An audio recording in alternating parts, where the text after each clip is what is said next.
remember the van comment section? Mnakumbuka maneno ya van? Hii ndio ile van ilikuwa imewekwa mattress au ikafanya maneno ya ulawiti. Yes, your honor. Okay, twende nalo. Yeah. Okay. So wacha nione kama comment section wanakumbuka maneno ya van. Thank you guys. Thank you. They remember.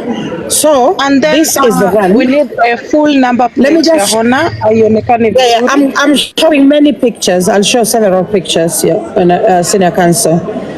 Okay. So prosecutor, Madam Prosecutor. So again, I don't know how best to put it so you can actually see. There's actually a gentleman standing next to the van. Wish ningewaonyesha vizuri, but this is what the van looks like inside. Another picture of the front of the van. That is.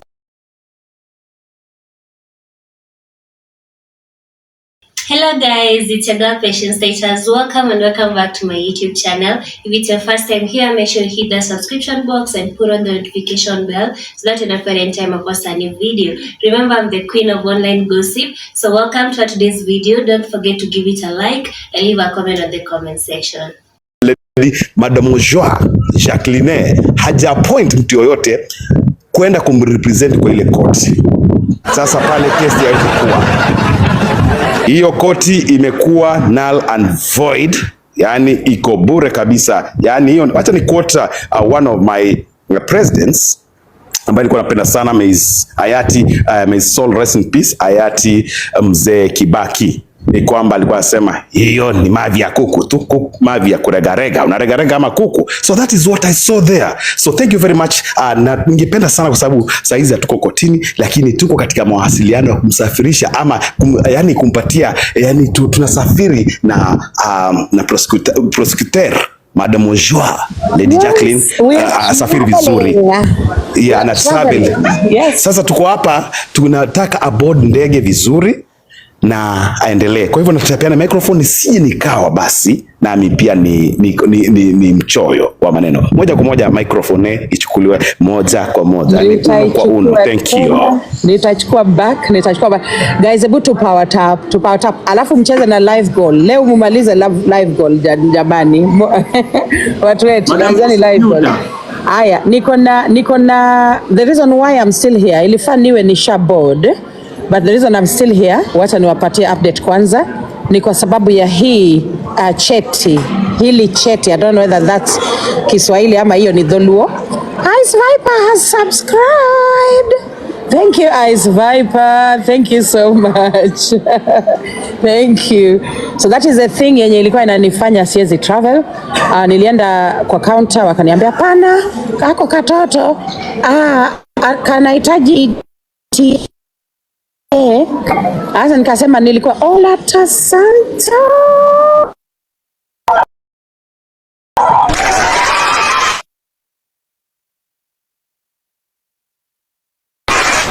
Ni kukaribisha nyumbani kule.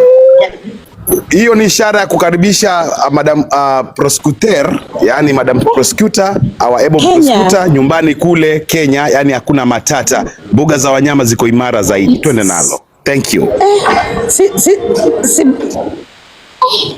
Wale wanyama leo mmeamua wanyama. La tasanta, thank you.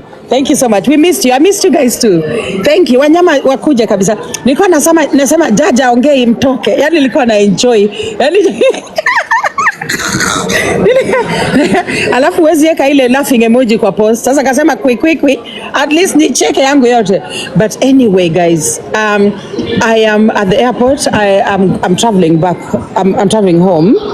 Kesho by kitu kama saa 4:05 hapo nitakuwa nyumbani. Kwa hivyo yes, that is what is going on. So tukutane home. We are going to pursue justice by all means, justice by thorn, by fire, by force. Aya, another thing that I wanted to say real quick is that we have James here, and guys, there is something yenye nataka James atuambie. Because I had some fununu somewhere, some gossip mail ikisema kwamba hatuna staff, we don't have everything that we require. Watende waambie kitu. Madam prosecutor, niko na swala kidogo hapa. Chukua mic, pata ni leo naongea Kiswahili kwa sababu nasikia na korogwa sana na hiki kizungu ambacho nimekizoea hapa Harvard University. Ni kwamba kuna wakili mkubwa pale nyumbani Kenya ambaye na hakika kwamba utakutana na yeye, anaitwa Cliff Ombeta. Sasa sijui huyu ambaye amepandishwa hapa kwamba ni yeye, na huwa tutumii majina za watu. Tafadhali kama ni yeye unaweza tujulisha, manake wewe ndio umempandisha. So mimi nimempandisha, but I don't know who it is. Maybe anaweza jiongelelea. Fungua microphone moja kwa moja Cliff Ombeta. Jina naijua lakini sidhani kama ni yeye. Haya, ajitambulisha haraka. Okay. No, I'm a judge. I'm a judge. Okay. I'm a judge. Address me with the proper title. Okay, Judge Mule. Cliff Ombeta. I think just Cliff Ombeta Junior, not the judge you know, the nini you know. Okay? So wewe ni judge pia? Yeah. Wapi? Kwa koti gani? Mahakama za Kenya. Okay, karibu sana basi. Karibu. Kaa kwa kutulia mzee. Sawa. Okay, moja kwa moja kwa our prosecutor, ulikuwa unaendelea our yes, okay. All right. So mimi now I don't know so you see Cliff Ombeta ni imposter guys, kama ni imposter Cliff maybe ametumia naomba niweze kupata court clerks washughulike haraka waweze kuleta uchunguzi haraka. Okay. Na alafu kutoka hapo kuna kitu kinaitagwa Uber na ile tunatumiaga hapa sasa inaitagwa lift mara moja. Yeah. Thank you. So hata ana followers wa kutosha nini? Naona ni kama amekuja kujaza followers. Ndio nasema inbox me if it is really you. Lift. Thank you, very important. Lift. Thank you. I want to recognize the presence of our also senior counsel Peter Kioi in the house, but kwa sababu unasafiri, chukua microphone moja kwa our able Madam Prosecutor. Thank you.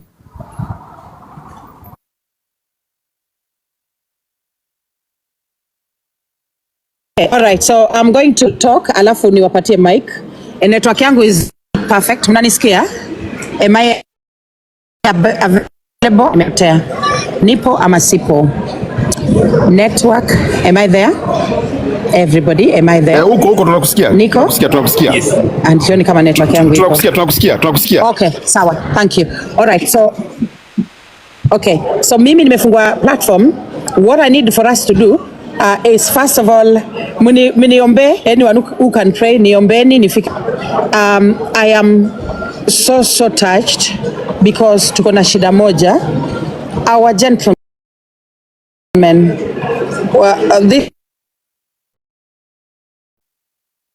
this week,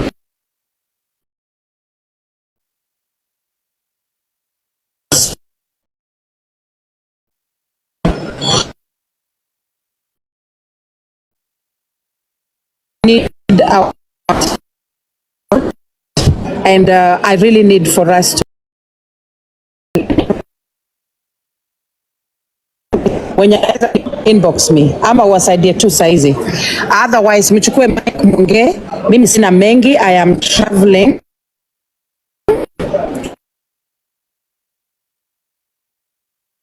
live.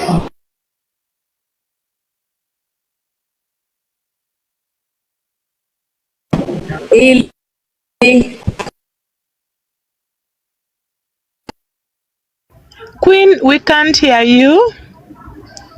Okay, nimerudi.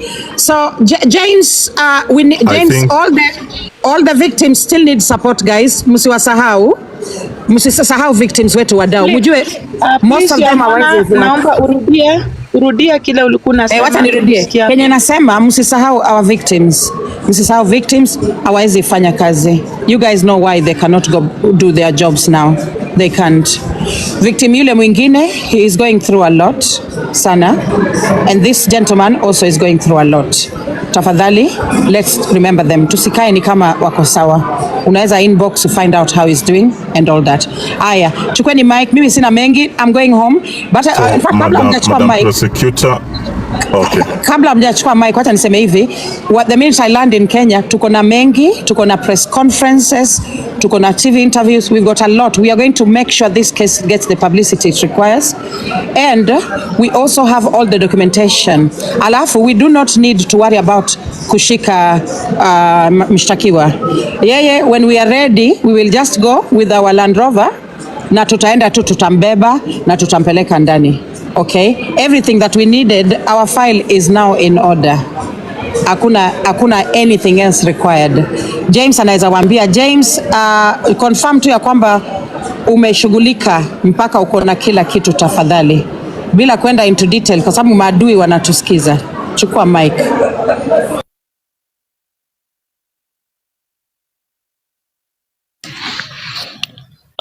Good evening. Good evening, James. Thank you. Everything is in order. The file is ready, and I think now we are only waiting for the big day. Thank you. Thank you so much. So what we are doing first of all is making sure, because what we had a meeting this morning with mheshimiwa, sitataja jina yake. If anything, Range Rover yake ndio inanichukua airport, mjue hivyo. Range Rover ya mheshimiwa inachukua airport. We had a meeting with Madam Prosecutor, pole. Pia niko kwa ndege. Yes. Pia niko flash tu niko kwa ndege. So, wewe pia uko kwa ndege? Niko kwa ndege. Koma. Nilikuwa naenda kuangalia King of the Sky ameachia nani urithi. So thank you very much. I was going to sign some stuff pale kwa King of the Sky, nijue nani will yake iko aje, nilikuwa kufungua. So I'm heading there. So Madam Prosecutor, some details you don't need to disclose here, like you are who is going to pick you. This is for your safety. This court grants you a lot of security. We don't want you to payuka. Please keep it to yourself until you figure it out. Thank you. I was requesting for 2 more bodyguards. Yes. 2 more bodyguards. Thank you. I have been told, I've been well informed that I cannot travel in Kenya like I am whatever, because I have apparently I've brushed a few shoulders. I've kind of annoyed a few people. So tafadhali mimi naomba wa Kenya muniache tu, just let me live. Wa Kenya, just let me live. Okay? Just let me live. Let me just come do my work. Alafu sitachokoza mtu. Sawa guys. Sitachokoza. Madam Prosecutor, now the judge grants you the permission to talk. Ikutoke. Ongea ikutoke. Wacha niongee ikutoke. Ongea ikutoke. Wacha niongee nitoke. Guys, okay, so Kenyans, our fellow Kenyans, you guys know that our court is here to serve you. We do that so diligently, so well. Please do not do anything to harm the prosecutor. I am coming home for one purpose only, and that is to seek justice for victims of one fake prophet Peter K. I know we will be doing a lot of talking here and there, but please allow us to be.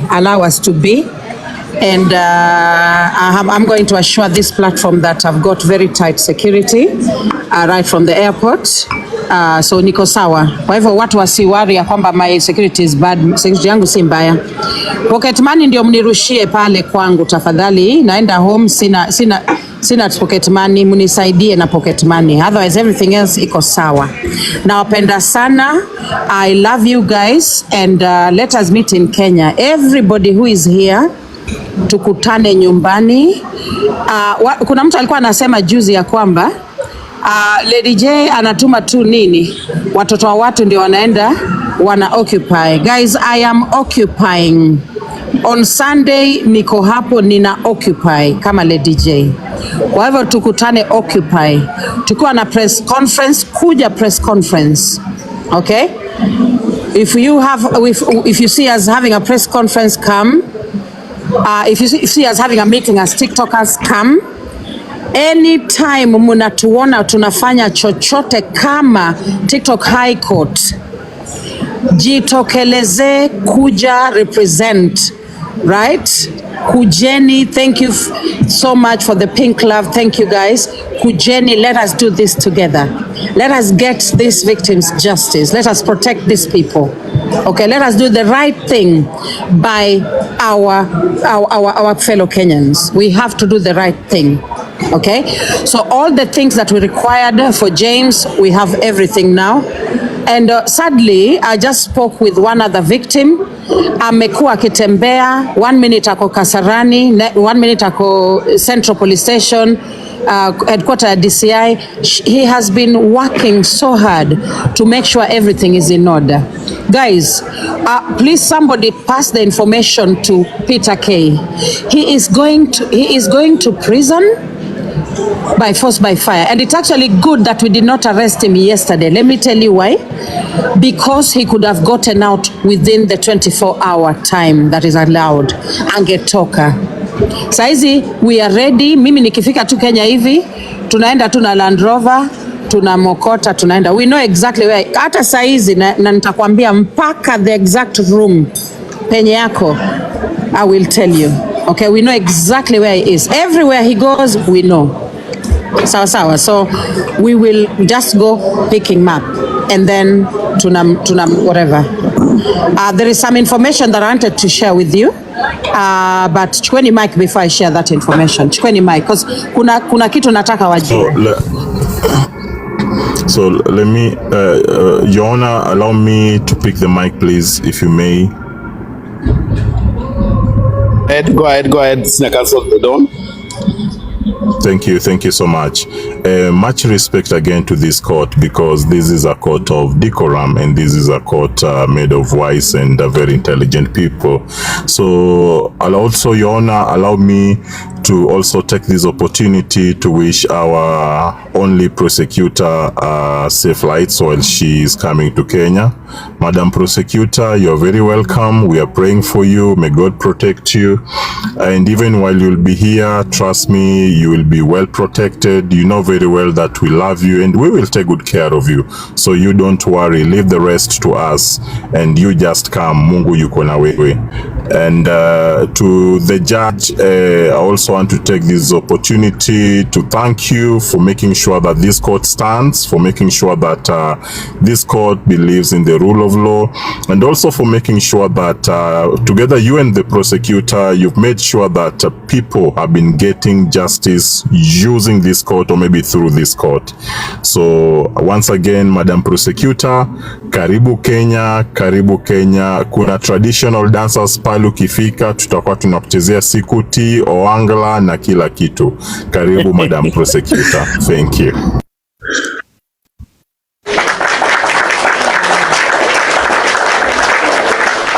Now, last time I had a press conference. I don't know whether mnanisikia. Last time I had a press conference.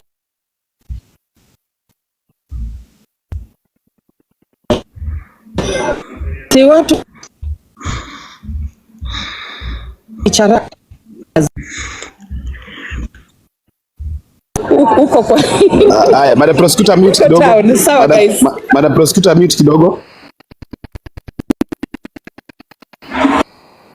Guys, Safiri tumeweka mpishi Odari ambaye alisomea utalii college na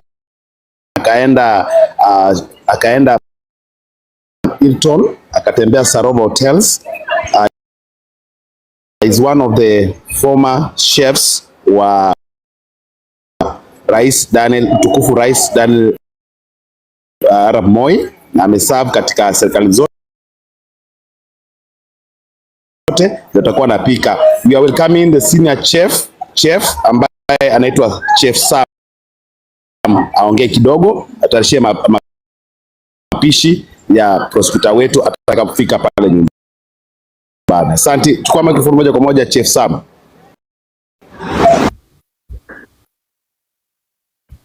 Habari zenu. First ni kusema congratulations for you guys. So far, so good. For the Jacqueline, Safe Skies. For Love Zedi. Mimi sahi siko Kenya. We are going to meet the Jacqueline here in London. Tuko pamoja hapa. Lakini najua akilada hapo, all connections, she'll be okay. But congratulations, guys. Thank you. Thank you so much, Chef Sam. Guys, we have a big population of... We'll miss you so much, Lady Jacqueline. We'll miss Thank you. We have a very big population of Team UK. Wengi sana. And they're all behind at the court. So God bless you guys so much. God bless you. Thank you. So, Madam Prosecutor, Chef Sam amekuambia ako radan na ukirad ako pamoja na wewe. So thank you very much. Weka makofi. Alafu tuende moja kwa moja kutakia hivi. Judge Koma, guys, there's some evidence I want to present before the court. Your Honor, is it okay if I present some information before the court, some evidence? Sure, why not? Okay. Go ahead. All right, thank you. Let me bring the pictures.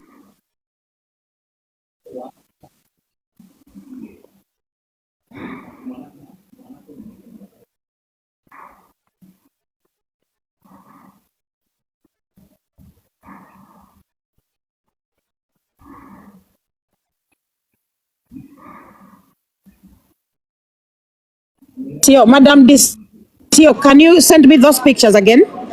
Madam Tio, resend those pictures that we were told to share. Madam Tio? Hello, Madam Tio, are you there? I don't know if she's there. Can you send me those pictures that we were told to share? Send them again to my WhatsApp. Thank you. Okay.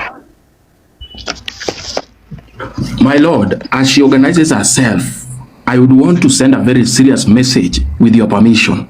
And this is going to be the court's language. I'm not going to be any volatile to Kiswahili.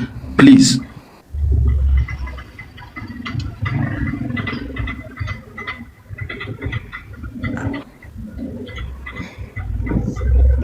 Senior Counsel to the dog, what's the matter? As Madam Prosecutor is organizing herself with the evidences, later on I am asking for your permission to address the courts, to praise this court, because there is something that I think has not been done. Exalted commendation of this honorable court has not been done. With your permission, you will allow me to smear this court with blessings and honor it deserves. Go ahead as Senior Counsel to the dog and do your rituals. Thank you. Most made me laugh, but let me try to proceed. Thank you so much, my Lord, my Lady Prosecutor, and the Senior Counsels. With the utmost reverence and abiding sense of professional defense, I stand before this august tribunal, an institution steeped in the hallowed traditions of jurisprudential excellence. It is so unfortunate we are being even the villagers from their own groups, they are invited. We don't bar people from our courts. Thank you, Your Honor.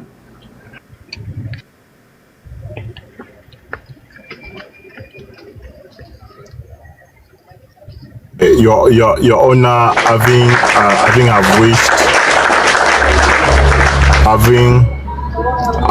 wished our able prosecutor safe skies, Your Honor, and allow me to leave the court and attend to other matters.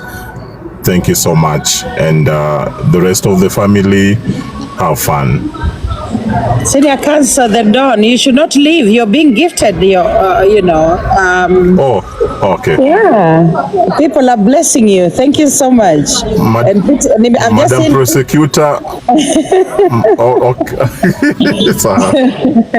Yeah, so anyway, I did not know that Senior Counsel, Truth Watchdog, I also went to the same law school as me, Your Honor. Harvard Law School of TikTok. Senior Counsel, Truth Watchdog, that was superb. Well done.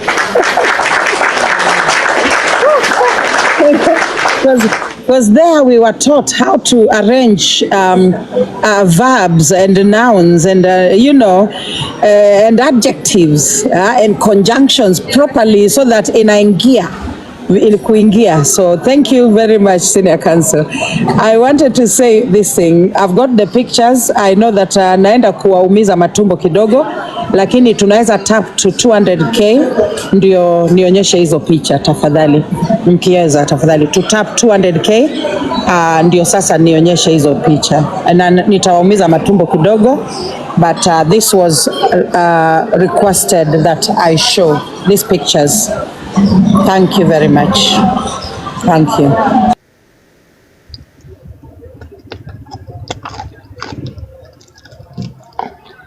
And by the way, Senior Counsel, Truth Watchdog, did you suggest that a welcome be done? But Senior Counsel, the problem is I want to sneak in like I always do, you know. I want to I'm very good. In fact, if I did not need the ETA, I could never have, nobody would have known that I was going to Kenya, but I had to make that announcement because Your Honor, can I approach the bench? Take the mic, Senior Counsel Peter Kioi. Yes, permission granted. Go ahead, Senior Counsel Peter Kioi.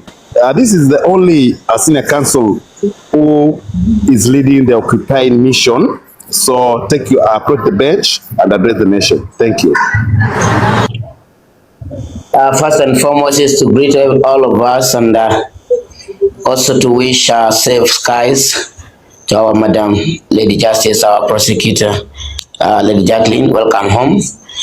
Secondly, I would to actually emphasize on our mission of occupation. We are occupying this.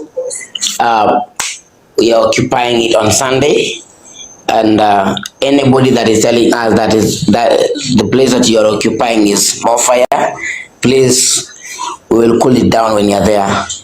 You don't have to measure our weight.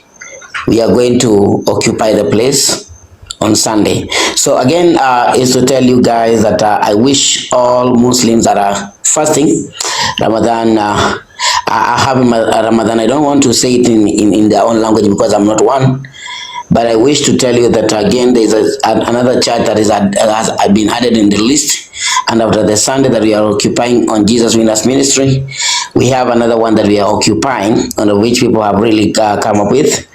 I have some evidences that I will also forward to the prosecution unit so that they can check on it, so that they can be able to be given permission. Last and not least, I'm very happy that yesterday they launched a food court and today it died. So it's unfortunate that it is only under 24 hours of operation that the food court and it died. So I will keep quiet so that we can see and we can witness the photos that are being shown by the prosecution unit. But rest in peace, food court. We welcome you to join the honorable.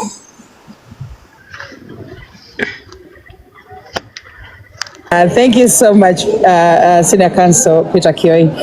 There's just a way in which we do things that hata kama wewe ni mtu wa kukopi, yani unakaa tu you look like you end up looking silly. But anyway, Your Honor, allow me to present this information. I wanted to drop Chef Sam a little bit, if you'll allow me, so that we bring someone else to come kidogo, tuna swap watu hivyo. I hope that's okay, Chef. Yeah, thank you very much. Go ahead. The floor is yours. Thank you so much. Thank you. Thank you. So I've got Woman of Valor, ako hapa kwa guest. I'll just bring her also to say a few words. All right. So, Your Honor, as I told you before, we had a meeting this morning with Mheshimiwa. I'm going to try not to mention his name much because it inatusaidia tuseme tu Mheshimiwa. We are one place where we are as a court is that place where Mungu ametu bless to the point we have people willing to support us in the work that we do. We have some very, very incredible people on our platform. Some of them I would not actually talk about now. I'll talk about later. But these pictures I was told to show you. And the reason I was told to show you these pictures I will explain after I have shown them. Okay, now we know the person who is here on our platform, who is taking information back to headquarters. Already we know the person, so kuwa tu hapa alafu sasa urudishe ujumbe. Sawa, okay, so let me now show the pictures. Okay.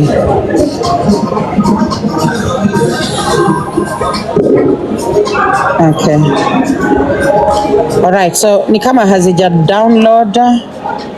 Let me do download.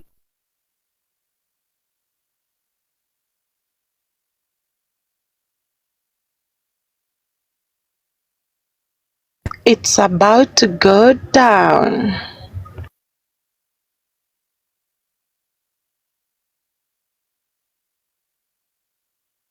Do you want to say something before Madam Prosecutor comes back? Because I think she has received a call.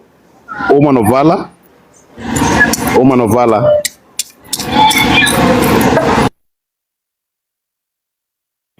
Okay, I wish to request to approach this court. I'll start with the judge of these honorable courts and all the senior counsels and our honorable prosecutor. So today I'll try and speak in Swahili. Kwa hivyo mniruhusu nibadilishe katika lugha ya Kiswahili. Tunafurahia kazi njema ambayo mnafanya katika mahakama kuu hii ya TikTok. Yani koti hii yetu ya High Court of Kenya, TikTok. We are so happy for everything that you people are doing, and we are here supporting you. And our prosecutor, I wish you safe skies. I hope you land well, be safe. And we'll be here watching from far away, but we are in support of everything that you do, and we hope the good God will give you wisdom. Wisdom is something that you need to ask God for. It's not a piece of advice, but it's something that I always ask from God. Let's always ask God to give us wisdom, so that everything we approach with intelligence from above. I always ask God for intelligence and wisdom in every approach in life. So kwa hivyo, Mimi, I wish you well, and I'm in support of everything that you do, and I hope the good Lord is going to do you well. Thank you so much. All right, so thank you so much. Thank you. Woman of Valor. Yeah. Guys, let me put this clear, guys. And this I'm directing to Chocolate City, Malkia, Unishaila, and all the court clerks. Anybody disrespecting any panelist hapa anasema shuka, atakuwa muted for 5 minutes. Please, we don't do that here. Thank you, Madam Prosecutor. Chukua microphone. This is the only place. Ngoja kidogo. This is the only place everyone is somebody. Thank you. Thank you. Thank you, Your Honor. That's true.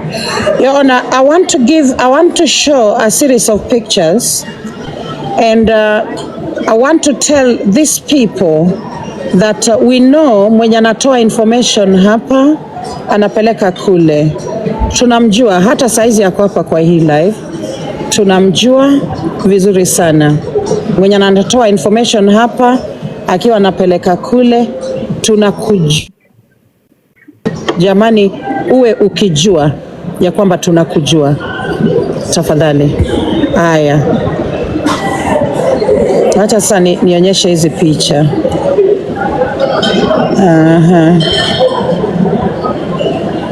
So, Your Honor, this here is the van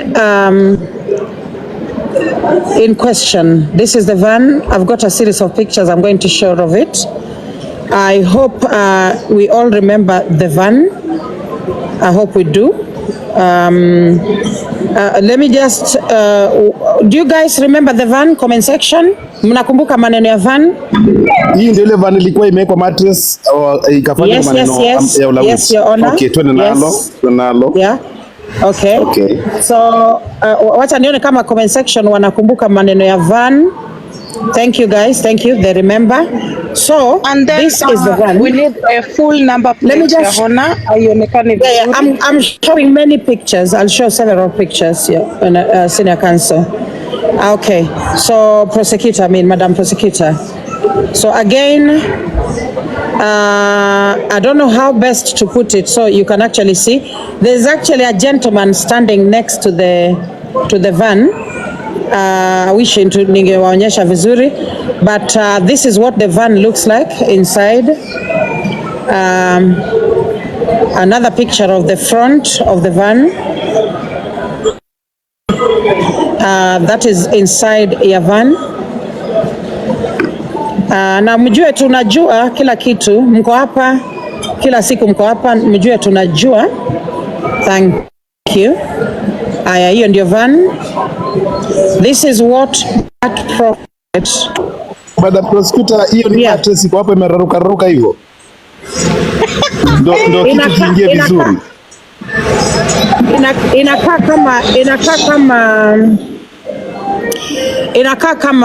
Inakaa kama board, lakini I don't know penye wanatoa hiyo mattress wanaika chini, lakini inakaa kama carton. Yeah. So it is very, very sad that men can be lending other men vans ili watumie kunajisi wanaume wengine. Yani this entire thing ni kama video, ni kama, I don't know what that terminology is, ni kama sijui what. Inasemekana, that's saying, inasemekana hivi Madam Prosecutor, ni kama video, ni kama drama. Thank you. Ni kama drama, ni kama video. Guys, it is so shocking. Wacha niwaambie ukweli, bado niko na picha zingine and I have some more information that I want to share. Yani sisi kama wanawake, wacheni niwaambie kama wanaume, sisi kama wanawake hatuwezi amini. Mimi kama Lady J bado mpaka saizi sijaamini ya kwamba mwanaume anaweza leta vani yake mpaka apak hapo ili mwanamume mwingine arep mwanaume mwingine. Yani hiyo kitu bado siamini guys. Yani kumbe wanaume wanachukiana hivyo. Hiyo kitu siwezi amini guys. Bado I cannot believe it. I cannot believe it. But anyway, let me bring more pictures. I cannot believe it guys. Yeah, so this is the front ya van. The full number plate ndio hiyo, KVQ 245. KVQ 245. So Dog Pitakioi, mnaweza fuatilia na usajili tukujua gari ni ya nani vizuri, although najua Madam Prosecutor shajua, lakini hiyo ni kazi ya Senior Counsel Pitakioi, DCIO, Watchdog. No, Your Honor, I have the information and I want to share some of it here. The reason why I'm sharing it is because it is so important that these people, they are here, wako kwa hii live. Nataka sana wajue, tuwaonyeshe tu Ivan kwa sababu tunakutana nao kotini soon. So we just wanted to show them this. I don't know what, all this evidence is already with the police, so it's okay. All right, so very quickly, let me share some more information very, very quickly. Give me 1 minute, Your Honor. Okay. All right. Prosecutor, as you share the information, someone who is with you there has just contacted me. That person wants to support you while you are here. So the person begs to talk to me on phone. So I beg to leave, get the phone, then I'll talk to you on WhatsApp, if you'll allow me. Your Honor, maybe yes, you pass the information to Senior Counsel the Don. Thank you, Senior Counsel. I appreciate that. Sorry, I was talking to you and I thought I was unmuted. I apologize. Kumbe nilikuwa niko mute. Pole sana, Senior Counsel. So I'll get back to you on the other side, Madam Prosecutor. Thank you so much. Be blessed beyond. Okay. Thank you. Okay. So again, as I was saying, I want to share some information. Apart from that, just the pictures. So for those wenye wajaona picha, these are the pictures, all of them, tuko nazo. And we even have, I wish you could see that man. I wish mungemuona huyu mjamaa amesimama karibu na van. Let me show the man owner through my other phone. Let me show it. Yeah. You can show on yours. Come on, as I show. So this is the van where this man is has been abusing men.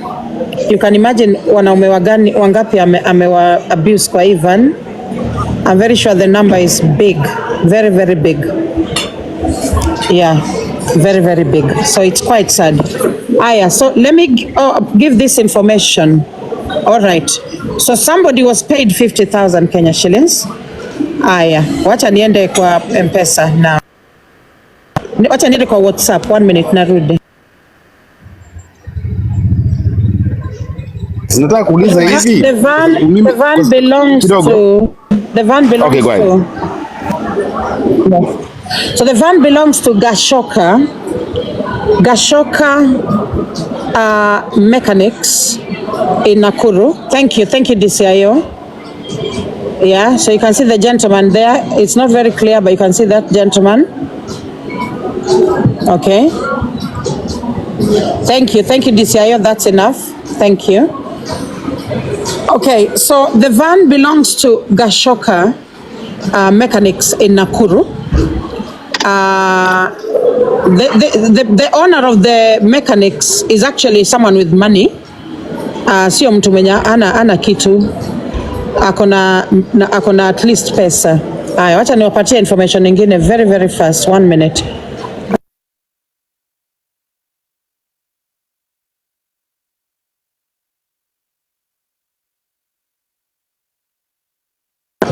So again, the money.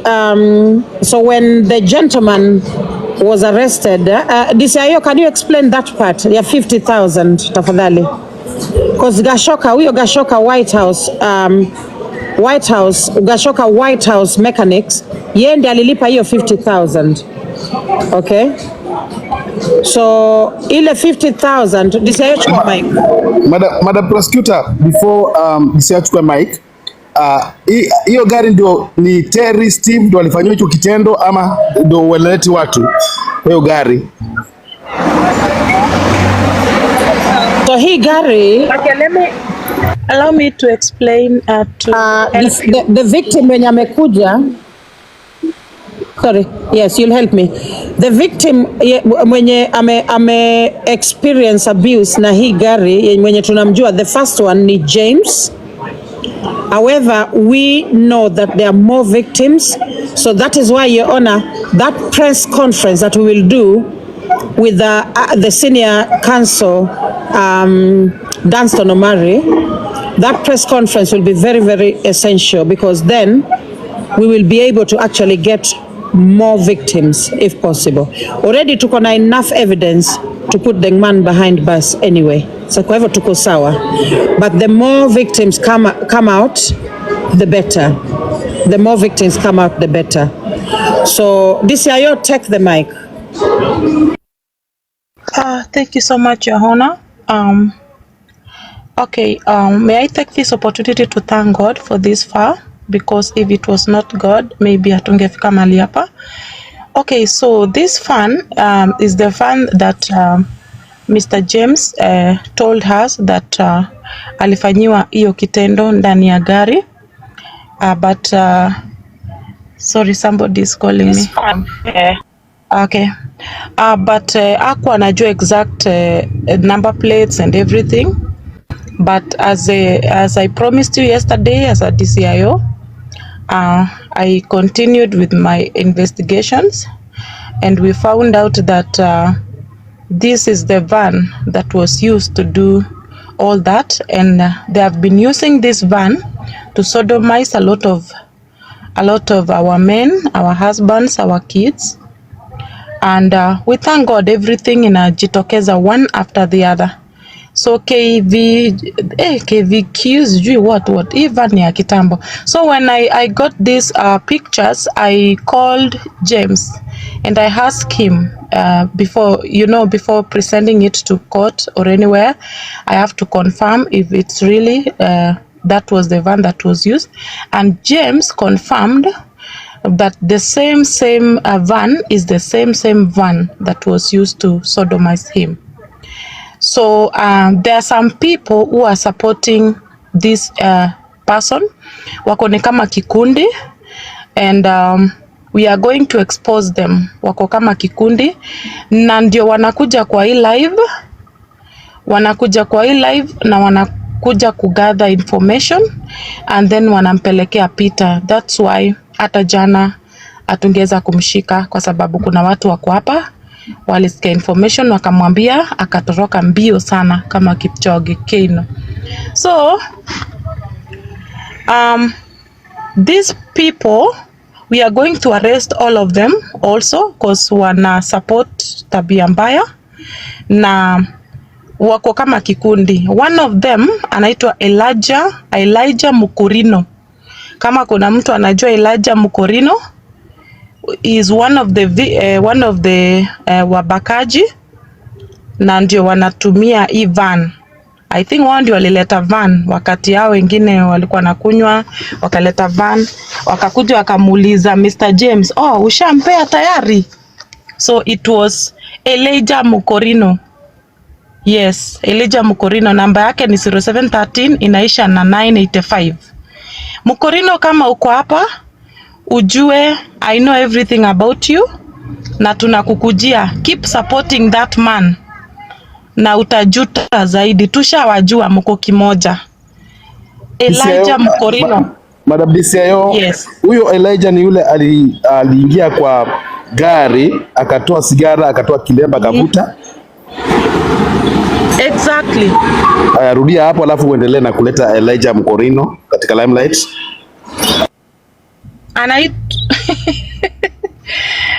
Oh my God. Wacha honorable ananipigia, wacha ni mute nimwambie tu niko busy kidogo, 1 minute then.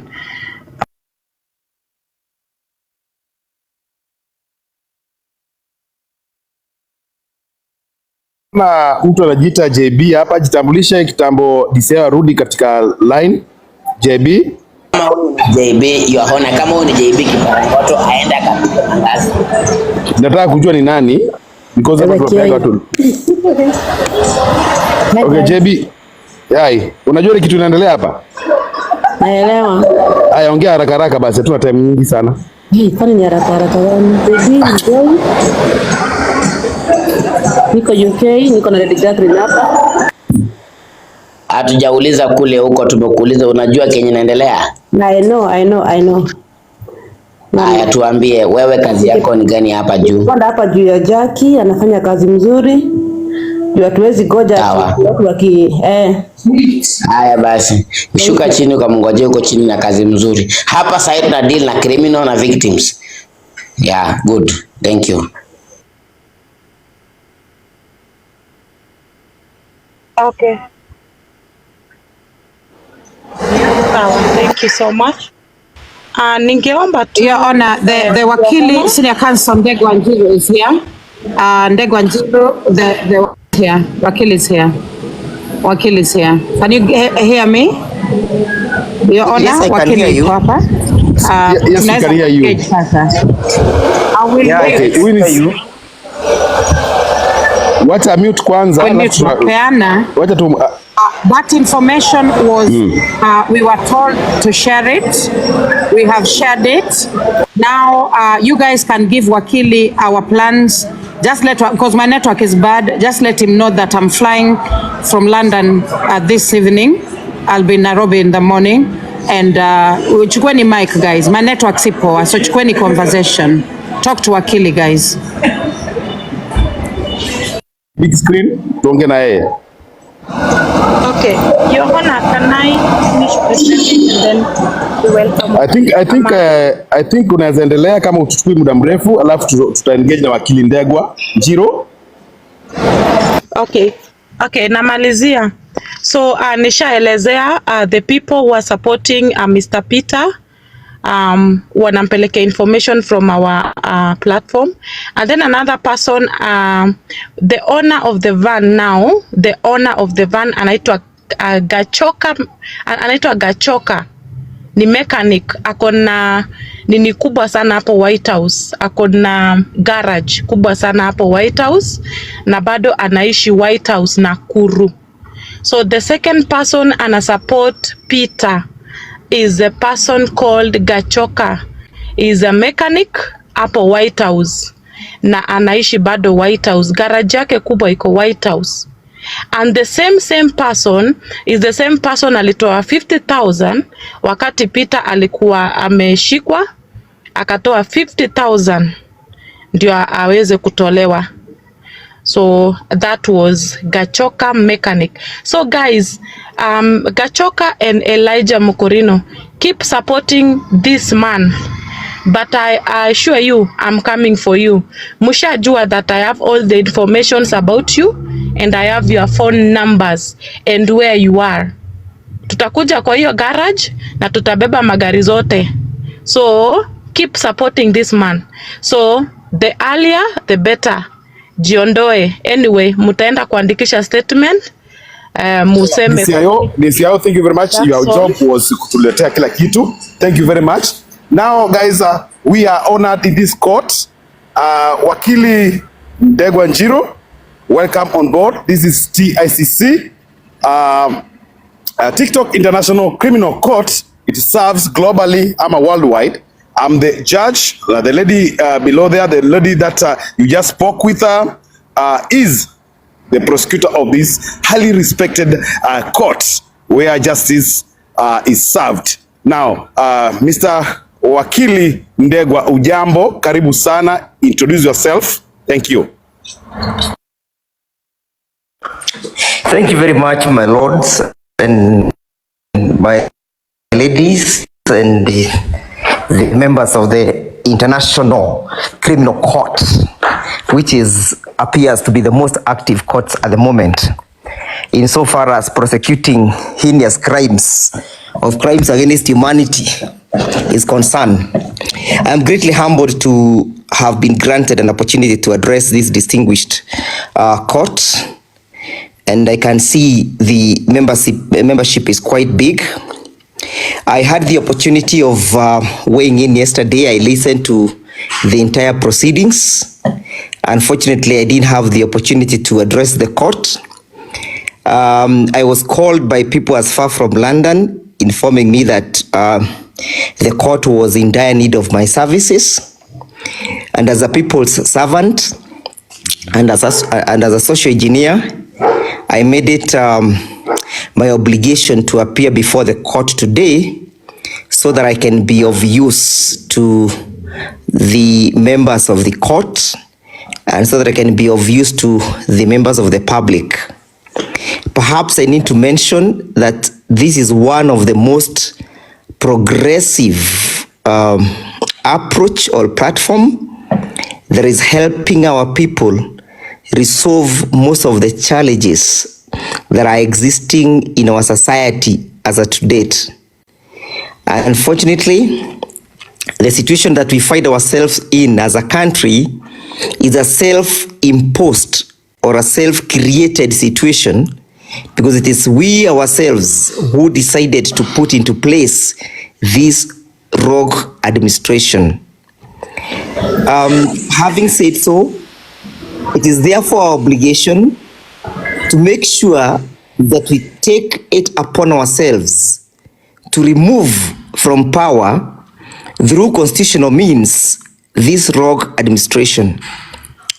It's only a country that does not thrive and operate within the rule of law that can allow a person who has been accused of heinous crimes like of defilement and those other crimes that the pastor was facing, that can allow such a person to exist in the society without any sanctions being taken as against that person.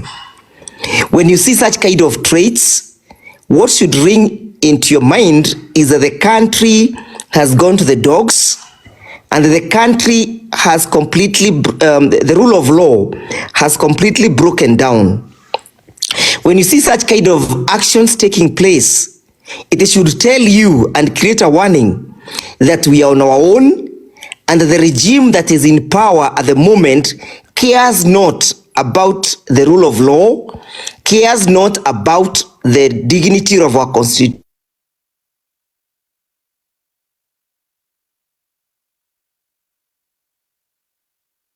Wakili, we are losing you. Our sovereignty. Wakili, we are losing you. Repeat what you just said. Sorry, someone was trying. Okay, thank you. We didn't hear the last part. Sorry, I say. Thank you. Go ahead. When Your Honor, allow me to take the mic 1 minute before Wakili continues. I hope my network is okay. Yes. I can see members of the jury. The members of the jury are requesting that Wakili be invited on the platform with the lion. I am going to share the live with our lion kings, and one of them ideally should be able to bless Wakili. Wakili, this is a senior lawyer in Kenya, a very senior lawyer, Ndegwa Njiru. We cannot believe that you are here. We are so grateful, and members of the jury are very, very happy to have you here. Welcome and continue. Thank you. Thank you very much, Lady Justice. At the same time, Wakili, at the same time, the lion is one of the best things. So if you are in a position to open the camera so that people may see who is talking and who is receiving the lion, as you address this highly respected court in the land or in globally, worldwide. Thank you. Go ahead. Go ahead. Let me just call. Go ahead, sir. Continue addressing as I wait for him to appear. I had just mentioned that if you see, oh great, if you see such kind of things happening in this country, what should ring in your mind is that the country has gone to the dogs. It should tell you that we have a duty as a country to reclaim back our country. We have a duty as a citizen to reclaim back and rebuild and redeem this country. Some of us are committed towards that cause of making sure that we restore this country back to the path of the rule of law. The substantive issue that is ailing this country, it's this idea of utadu. You know, people have come to a conclusion that they think there is no one who can take actions as against them. Why? Because the current regime led by Mr. William Ruto Kasongo has made it its duty to mutilate our constitution, to mutilate our laws, to mutilate and frustrate our constitutional institutions, so that there is nobody who is going to be left to call this regime to order. They first began by mutilating our parliament. Our parliament became a moribund. It became a praise and worship parliament.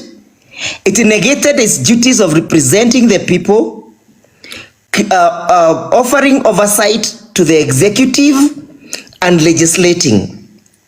It is important for us to understand those three principles: legislation, oversight, and representation. Why are we here where we are? We are here where we are because the institutions in this country have been watered down by Mr. William Ruto. We are here where we are because Mr. William Ruto wants to remain as the only person or as the only most important thing or individual in this country. We are where we are because Mr. William Ruto has taken it as his duty to make sure that no one else is heard speaking or executing their constitutional functions other than Mr. William Ruto.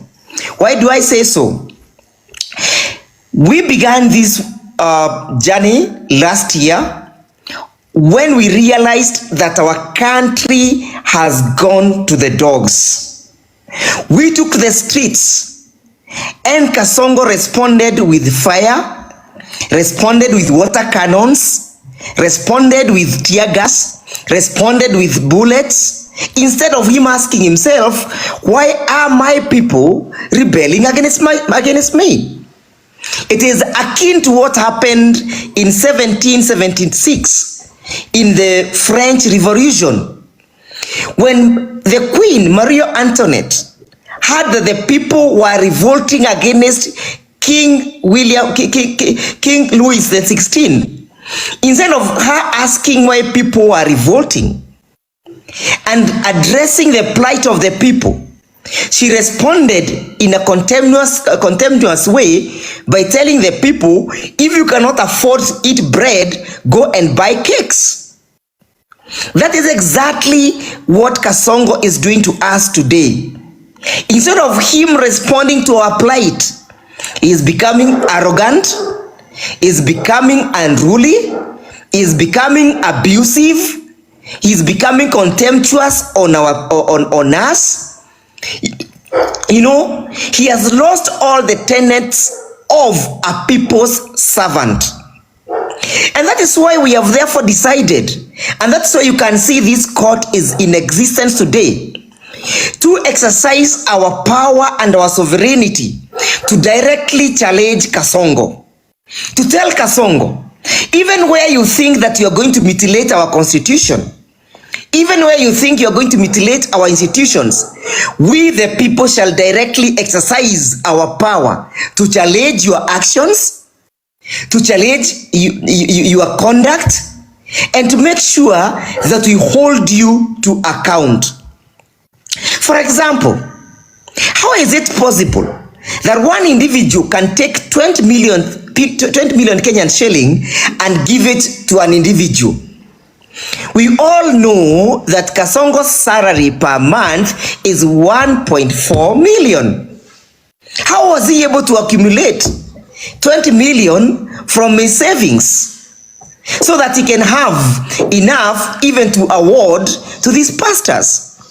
It tells you that whatever Kasongo was dealing with on Sunday are suspected proceeds of crime.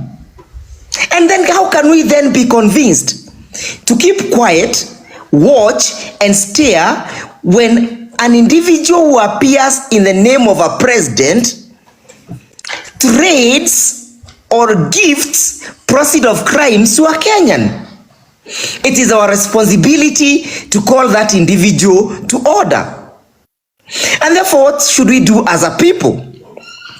As a people, we must rise up and stand up to be counted. I draw a lot of lessons from Daniel in the Bible.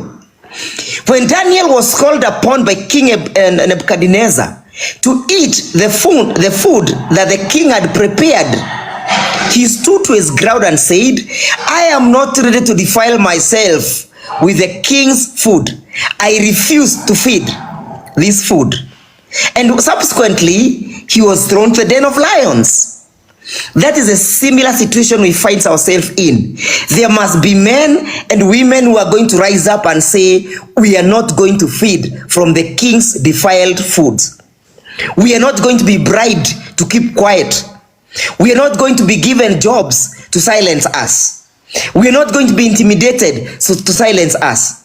Even if you abduct you abduct my neighbor, you abduct my relatives, the rest of us who are going to remain must make sure that they speak from the loudest voice that we are not going to defile ourselves with the fins and the foods coming from the Kasongo's dining. That is a duty of a citizen.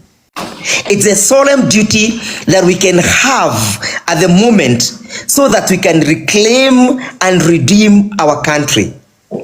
Kasongo wants to silence us. That is why he has taken intimidation, threats, extrajudicial killings, and abduction as a means and as a ways of trying to silence us. Because he thought that by compromising parliament to keep quiet and sing its tune, that he would have mutilated its ability to oversee. So thank you so much for watching the video to the end. Remember to like, share, comment, and if you have not subscribed, please make sure you subscribe and put on the notification bell so that you know every time I post a new video. So guys, thank you. I'm gonna see you on my next video. Bye.